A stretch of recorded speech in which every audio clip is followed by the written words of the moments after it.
সংগঠনের নেতাকর্মীদের সরব উপস্থিতি। আর এখন এই কার্যালয় ব্যবহৃত হচ্ছে মোটরসাইকেলের পার্কিং জোন হিসেবে। রাজনীতির ইতিহাস কখনোই সময়ের সঙ্গে যে স্থির থাকে না তার বাস্তব উদাহরণে পরিণত হয়েছে বরগুনা জেলা আওয়ামী লীগের কার্যালয়। এটা এক সময় আওয়ামী লীগ অফিস ছিল, তারপরে 5ই আগস্টের পর ভাঙচুরের পর জায়গাটা খালি পড়ে আছে। এখন এই জায়গায় সবাই বাইক রাখে, সাইকেল রাখে। আসলে রাস্তার উপরে তো মোটরসাইকেল রাখলে জ্যামের সৃষ্টি হয়, লোকজন চলাচলে অসুবিধা হয়।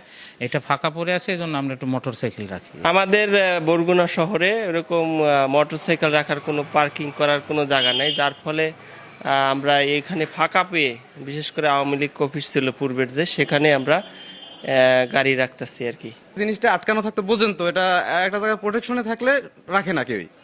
আর একটু খোলামেলা আছে, একটু বৃষ্টি হয়তো বাইকটা রাখি না ভেজে।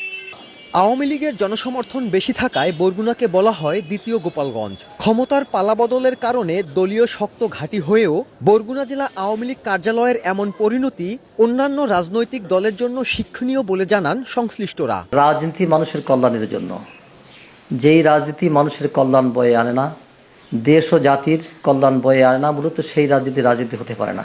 মানুষ দীর্ঘ 16টি বছর তাদের দুঃশাসনে অতিষ্ঠ হয়ে তাদের রোষানলে পড়ে, মূলত মানুষ ক্ষিপ্ত হয়ে তাদের প্রতি যে এমনভাবে ক্ষিপ্ত হয়েছে যে তারা দেশ ছেড়ে পালাতে বাধ্য হয়েছে। আমি বিএনপির একজন সামান্য কর্মী হিসেবে বলতে চাই, এর চেয়ে বড় শিক্ষা আর কিছু হতে পারে না।